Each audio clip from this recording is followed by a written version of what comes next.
Queridos irmãos, a paz do Senhor, estamos aqui uma vez mais com a finalidade, o intuito de estudarmos um pouquinho mais da palavra do Senhor nesse trimestre, na qual estamos estudando o Deus nesse trimestre, o Deus que governa o mundo e cuida da família. Chegamos na penúltima lição desse trimestre, estamos estudando o livro de Esther. E nessa lição, a lição de número 12, no dia 22 de setembro de 2024, tem por título O Banquete de Esther. Denúncia e livramento. O textuário da nossa lição diz assim: como ribeiro de águas, assim é o coração do rei na mão do Senhor. A tudo quanto quer, o inclina. Provérbios capítulo 21, versículo 1. Verdade prática da nossa lição diz assim: devemos reconhecer as autoridades humanas, mas não podemos atribuir-lhes um poder acima do que elas têm. Há um Deus no céu. Bem sabemos daquilo que a palavra do Senhor fala a respeito disso, que devemos estar, toda alma deve estar sujeita às potestades, os governos, aqueles que ocupam cargos de governo. Entretanto, nada está acima daquele que governa todo o universo. A leitura bíblica em classe está inserida no livro de Esther, em o capítulo de número 7, versículos de 1 a 10. Leiamos. Vindo, pois, o rei com Amã para beber com a rainha Esther, disse também o rei a Esther, no segundo dia, no banquete do vinho: qual é a tua petição, rainha Esther? Esse te dará. E qual é o teu requerimento? Até metade do reino se fará. Então respondeu a rainha Esther e disse: se, ó rei, achei graça aos teus olhos, e se bem parecer ao rei, dê-se-me a minha vida como minha petição e o meu povo como meu requerimento. Porque estamos vendidos, eu e meu povo, para nos destruírem, matarem e lançarem a perder. Se ainda por servos e por servas nos vendessem, calar-me-ia, ainda que o opressor não recompensaria a perda do rei. Então falou o rei Assuero e disse à rainha Esther: quem é este? E onde está esse cujo coração o instigou a fazer assim? E disse Esther: o homem, o opressor e o inimigo é este mau Amã. Então Amã se perturbou perante o rei e a rainha. E o rei, no seu furor, se levantou do banquete do vinho para o jardim do palácio. E Amã se pôs em pé para rogar a rainha Esther pela sua vida, porque viu que já o mal lhe era determinado pelo rei. Tornando, pois, o rei do jardim do palácio à casa do banquete do vinho, Amã tinha caído prostrado sobre o leito em que estava Esther. Então disse o rei: porventura queria ele também forçar a rainha perante mim nesta casa? Saindo essa palavra da boca do rei, cobriram a Amã o rosto. Então disse Arbona, um dos eunucos que serviam diante do rei: eis que também a forca de 50 côvados de altura que Amã fizera para Mardoqueu, que falara para bem do rei, está junto à casa de Amã. Então disse o rei: enforcai-o nela. Enforcaram, pois, Amã na forca que ele tinha preparado para Mardoqueu. Então o furor do rei se aplacou. Gostaria de início esclarecer para os irmãos que existem os textos descritivos e os textos normativos na palavra de Deus. Esse texto, conforme o próprio nome sugere, descreve algo que acontece. Então temos que ter esse cuidado, porque aqui descreve algo que aconteceu há quase 3.000 anos atrás em uma sociedade que não tinha compromisso nenhum com Deus, tá? Suzã não eram crentes, não eram judeus. Amã não era judeu, não era nem Medo nem Persa, ele era agagita, era descendente de Agag, rei dos Amalequitas. Então, é um texto descritivo, apenas descreve aquilo que aconteceu. Então, é isso que nós vamos aprender isso. E os textos normativos, conforme o nome sugere, é texto que dita normas, regras a serem seguidas. Não matarás, não adulterarás, não furtarás e por aí vai. Normatiza. Nós vamos ver lá na carta de Paulo aos Efésios, não vos embriagueis com vinho que é contenda. Ponto. Texto normativo. Já esse texto que acabamos de ler é um texto descritivo que descreve aquilo que aconteceu em uma sociedade que não tinha compromisso nenhum com o povo judeu, não tinha nada a ver. Então, por isso que vamos ver aqui que participou do banquete para beber junto com os textos. Estava lá inserido e pronto. Para nós, o Antigo Testamento, melhor dizendo, para nós, doutrinariamente falando, vale aquilo que está em o Novo Testamento. Ok? Deixemos isso claro, porque certamente vai vir alguém querer, também no dia que alguém defende, tu pode beber socialmente, uma pessoa... Tem líderes hoje que agem dessa forma, sendo que não há menor base para afirmar, tá? É no mínimo temerário um líder que chega, um líder, um professor, um superintendente que chega, não. O texto diz para você não se embriagar.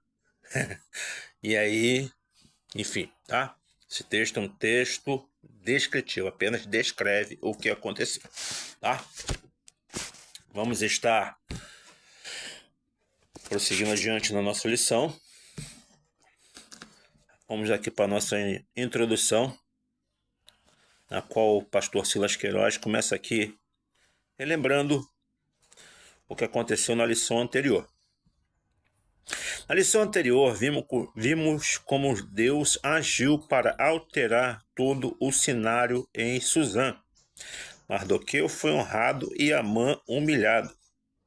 As condições agora eram outras. Até a mulher e os amigos de Amã já prenunciavam a sua derrota. Tudo será resolvido no segundo banquete oferecido por Esther. A coisa já estava começando a desandar. Aquilo que aparentemente era para alegria de Amã, filho. Pensou que estava tudo certo e Deus agiu e mudou completamente. Aquilo que ele achou que era para ele, acabou sendo para Amã, que era para Mardoqueu, acabou sendo para ele mesmo, mas ainda tinha mais coisas por vir para ele, tá? O banquete e a denúncia. O dia foi terrível para Amã. Cedo saiu de casa determinado a conseguir do rei a ordem de enforcamento de Mardoqueu. Afinal de contas, né? Já havia conseguido fazer o rei colocar o seu anel para fazer o decreto para acabar com todos os judeus, que o diria conseguir com quem enforcasse a Mardoqueu, se não fosse a boa mão do Senhor agindo em favor de Mardoqueu e dos judeus, ele realmente tinha conseguido, tá? Mas aí o que aconteceu? Destacar aqui, ó. Durante o dia, serviu de guia para o cavalo que transportou seu desafeto judeu pelas ruas em Suzã. Em casa, enquanto ouvia uma sentença totalmente desfavorável, chegaram os servos do rei para levá-lo apressadamente ao banquete preparado por Esther. Destacar aqui também. Amã estava certamente muito perturbado. Ir a um banquete naquelas circunstâncias deve ter sido muito desconfortável. Outro detalhe que devemos ter em mente: não podemos comparar Amã com nosso irmão de igreja, não, muito pelo contrário. Amã, sendo assim, até forçando um pouquinho a margem da exegese, para quando nós extraímos do texto aquilo que Deus quer falar conosco, no máximo simboliza o mundo. Porque ele era realmente, o texto fala que Amã era inimigo dos judeus. Nós já falamos isso para os irmãos em lições anteriores, que Amã era agagita, era descendente de Agag, rei dos amalequitas, povo com o qual Deus tinha uma contenda peculiar com aquele povo, porque foram um dos primeiros que se levantaram ferozmente contra o povo de Israel, tentando, achando que poderiam impedir o povo de Israel de conquistar aquilo que havia sido determinado pelo Senhor. Então Deus tinha uma contenda peculiar, ele trouxe isso, isso vem vindo de gerações e gerações, tá? Pegando e forçando um pouquinho, vamos deixar claro, não é o nosso irmão. Hoje vivemos outro tempo, tá? Hoje não lutamos contra a carne e o sangue, lutamos contra os principados, a potestade, como sempre tratamos com os irmãos, tá? Tá? Tratamos, de outra forma, tratamos com os irmãos. Nossa luta não é contra a carne e o sangue, é contra os principados, as potestades, as hostes espirituais da maldade que trabalham no mundo espiritual, tá? Então, não se engane. Luiz, atende o telefone lá fazendo favor. Fala que eu tô fazendo vídeo aqui. Mas fato é que Amã estava completa e totalmente desconfortável. Mas tinha que ir. Afinal de contas, o povo estava... Afinal de contas, o rei havia chamado ele para um banquete e ele não podia recusar. Se ele pudesse, certamente ele recusaria, porque, conforme aprendemos semana passada, a sua mulher e os seus amigos o aconselharam para ir lá pedir a cabeça de Amã, mas quando Amã, voltando, narrando aquilo que havia acontecido com ele, e isso é um mau prenúncio, vai dar ruim, falando em termos nos quais nós estamos habituados, com termos que nós estamos habituados, vai dar ruim para você, Amã. Ó, fugiram rapidinho, né? Mas enfim, se Amã pudesse recusar, filho, certamente ele não iria nesse segundo banquete, mas teve que ir, tá? E aí o que aconteceu lá? O banquete do vinho. O banquete para o qual Esther convidou Assuero é chamado de banquete do vinho. Esther capítulo 7, versículo 2. O contexto é o reino da Pérsia, no qual, assim como nos demais reinos pagãos de toda a história, o uso do vinho era comum em todos nas festas e banquetes. Destacar aqui, tá? O contexto é o reino da Pérsia, no qual, assim como nos demais reinos pagãos de toda a história, o uso do vinho era comum nas festas e banquetes. O Antigo Testamento é enfático quanto aos seus terríveis males. Olha lá, ó. Havia expressa proibição para os sacerdotes, numa demonstração da necessidade de se fazer uma clara distinção entre o sano e o profano, conforme acentua a Bíblia de Estudo Pentecostal. A abstinência total do vinho era condição para o voto do nazireado. Além disso, o texto veterotestamentário, ou do Antigo Testamento, ressalta o belíssimo exemplo dos recabitas, que se abstiveram totalmente do vinho e foram honrados por Deus. Jeremias capítulo 35, versículos de 6 a 19. Aqui, ó, como eu disse, doutrina do Novo Testamento, ó.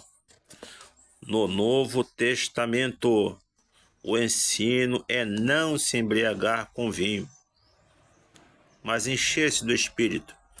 Devemos fugir de toda aparência do mal e nos abster totalmente de tudo que não convém aos santos, tá? O ensino no Novo Testamento é não embriagar com vinho, tá?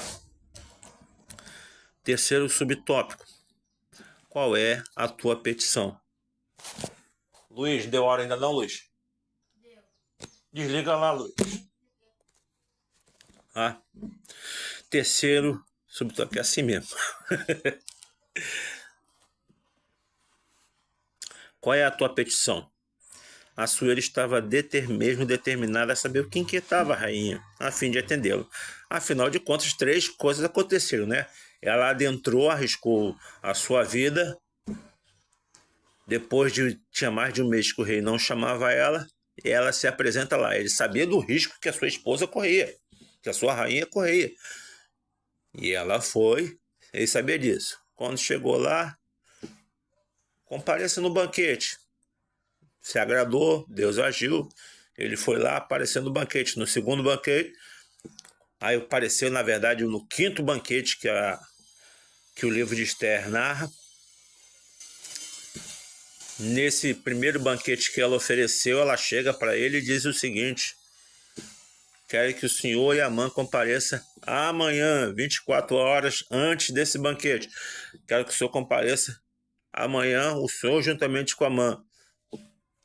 Foi lá e isso ele perguntou, o que tá... Por isso que 3 vezes ele perguntou, qual é a tua petição? Ele sabia que ela tinha algo a pedir, algo inquietava o coração dela, e ele realmente amava ela. Então, ele chega pela 3ª vez e pergunta, qual é a tua petição? O fato de Esther comparecer em sua presença correndo risco de morte e, no primeiro banquete, ter mantido suspenso quanto ao que lhe afligia, deve ter levado a Suela a suspeitar de algo muito grave estava acontecendo. Daí a sua prontidão a novamente inquirir-lhe: qual é a tua petição, rainha Esther? Qual é o teu requerimento? Até metade do reino se fará. A essa altura, talvez o coração da rainha estivesse acelerado. Ela estava diante do rei e do algoz dos judeus e teria que ser firme em sua declaração. Esther se revelou uma mulher forte e decidida, denunciando Naamã. Destaca aqui, a mulher virtuosa sabe abrir a boca com sabedoria sem perder a compostura. Esperar o momento certo para falar. E o momento era realmente aquele. Então, sendo uma mulher forte e decidida, ela denunciou os planos do maligno Amã. Maligno. Tá? E reitera, trazendo para os dias atuais, contextualizando. Amã não representa os nossos irmãos, tá? Pois somos membros uns dos outros. É normal que haja uma divergência de pensamento, tá? Normal. Isso acontece, você vai ver lá no exemplo de quando João Marcos do nada resolveu se afastar. Do nada, e Paulo, que conforme senir da hora, eu gosto sempre de usar essa referência, ela fala que Paulo se enquadrava perfeitamente em todos os requisitos de um bom soldado de Cristo. Ele não entendeu aquilo.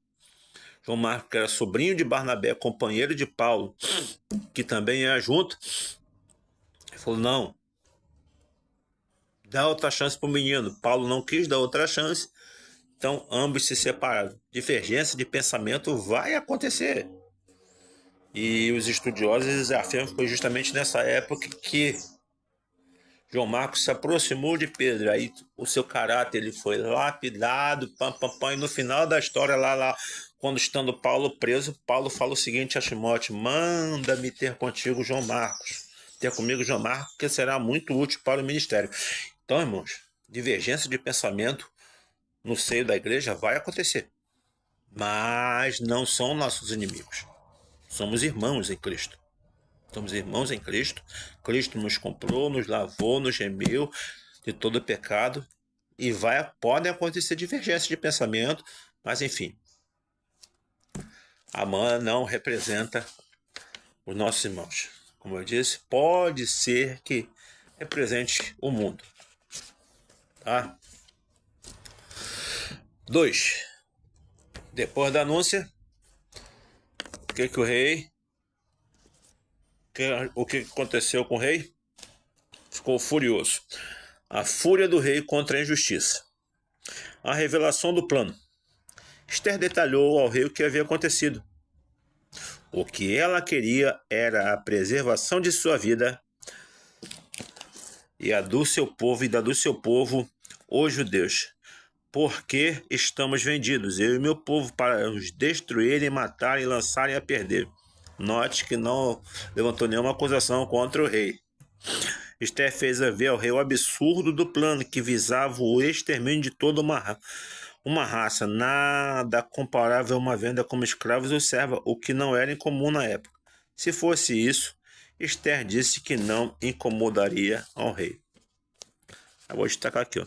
O que ela queria era a preservação de sua vida e da de seu povo, os judeus.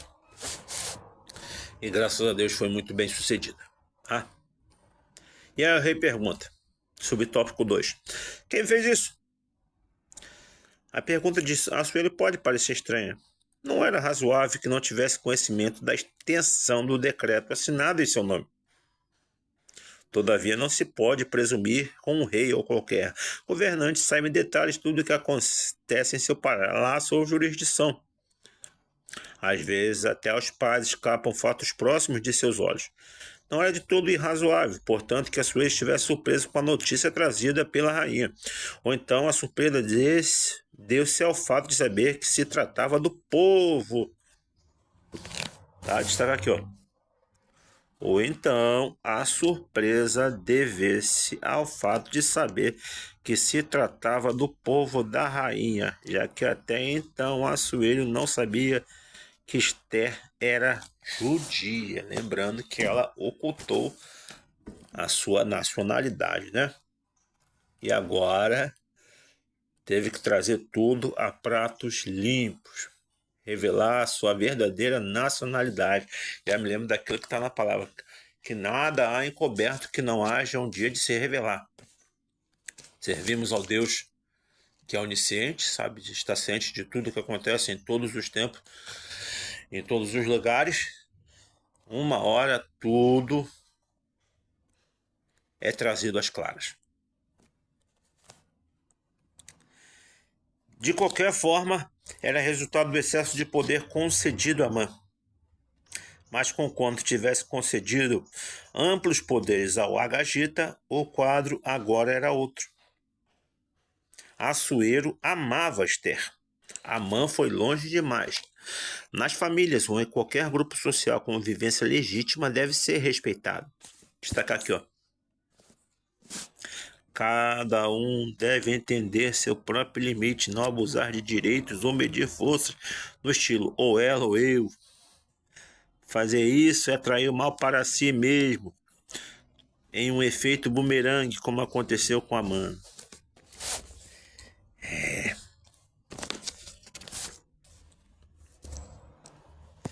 A terrível reação do rei. É provável que a consciência de Assuero tenha sido ativada quando ele entendeu o tamanho da injustiça feita aos judeus, o povo de sua rainha. Com toda a firmeza, Esther respondeu ao rei cara a cara com Amã. O homem, o opressor e o inimigo a estimar Amã. Deus nos capacita no momento certo a erguer a voz em favor daqueles dos que não podem se defender.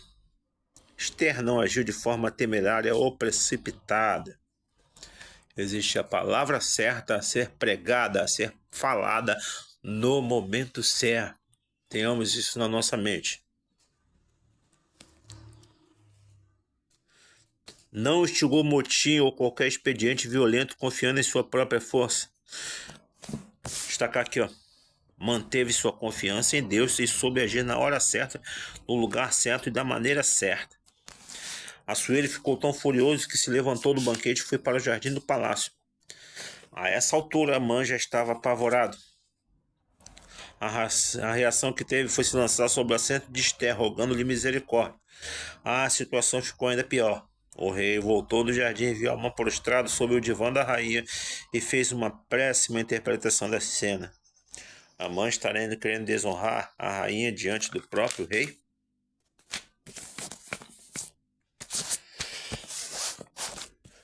Plantou o olivo, né? Ainda no desespero, se lança lá no divã onde a rainha costumava ficar deitada, e nesse exato momento ainda entra o rei e vem lá deitado na cama que era da rainha. Tava ali clamando misericórdia, não tinha, não era doido, não tinha mais intenções para com a rainha, no sentido de molestá-la, que é o que ficou subentendido, que ficou na mente do rei. Só faltava isso, né?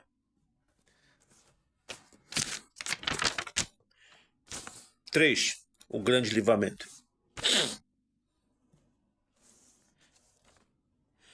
A história da forca chegou ao palácio. A reação física e verbal de Assuero levou seus servos a entender que a morte de Amã estava decretada. Depois que o rei redobrou seu furor por vê-lo deitado junto à rainha, seus servos cobriram o rosto de Amã.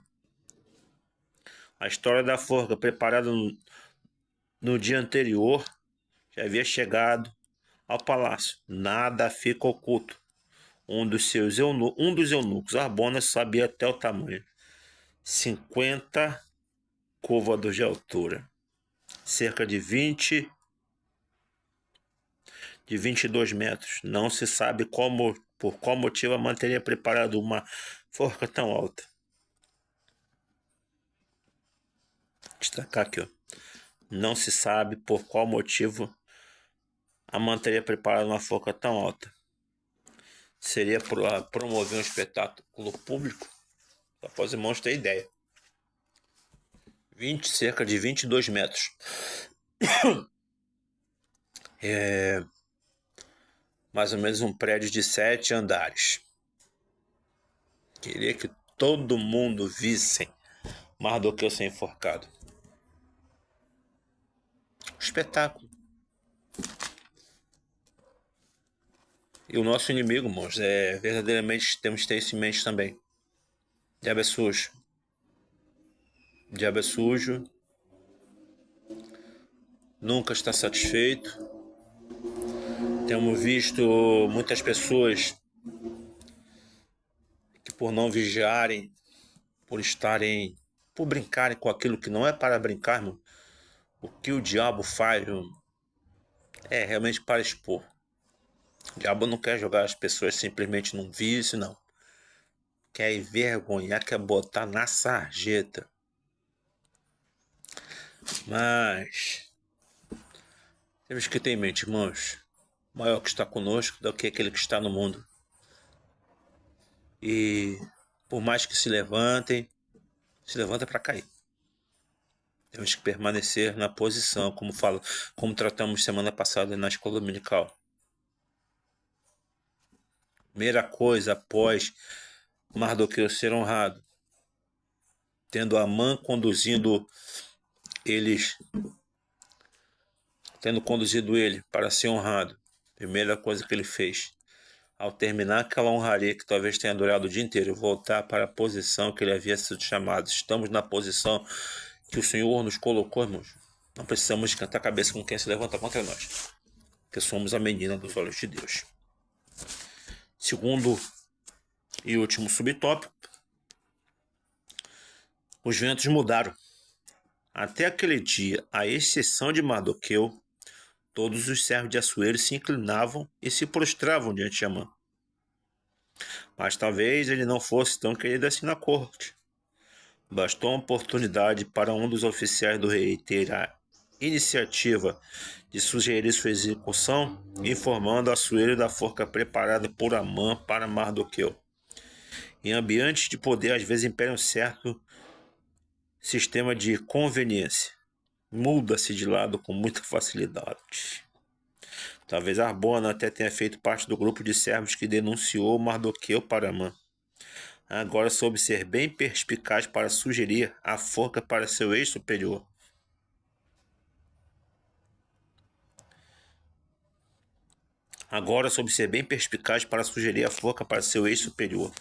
Ele não apenas informou ao rei que havia uma forca preparada por Amã para Mardoqueu, mas foi sutil ao dizer: aquele que falara para bem do rei. A insinuação foi explícita e o rei logo acatou. Destacar aqui, ó. Em ambientes de poder, às vezes impera um certo sistema de conveniência.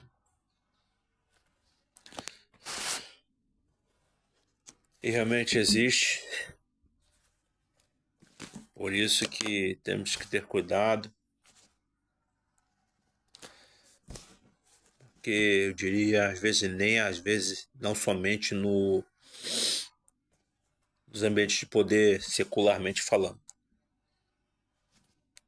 Temos que ter muito cuidado. Temos que fazer as coisas bem feitas, porque Deus nos chamou para realizar, porque Ele sabe que temos capacidade de realizar, mas não para obter benefícios. Não. Temos que fazer porque somos chamados para fazer e pronto. Tá? Vamos ler a nossa conclusão. Consegui fazer um vídeo um pouquinho mais curto que o da semana passada. Vamos aí trabalhando para podermos verdadeiramente fazer vídeos semanais de cerca de 30 minutos. Conclusão. Deus não tem prazer na morte do ímpio, mas que ele se converta e viva. Ó.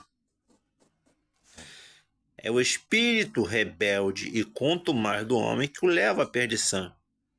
Amã deu lugar ao ódio e planejou de forma implacável e cruel a morte de Mardoqueu e de todos os judeus do reino da Pérsia. Foi enforcado na própria forca que preparou.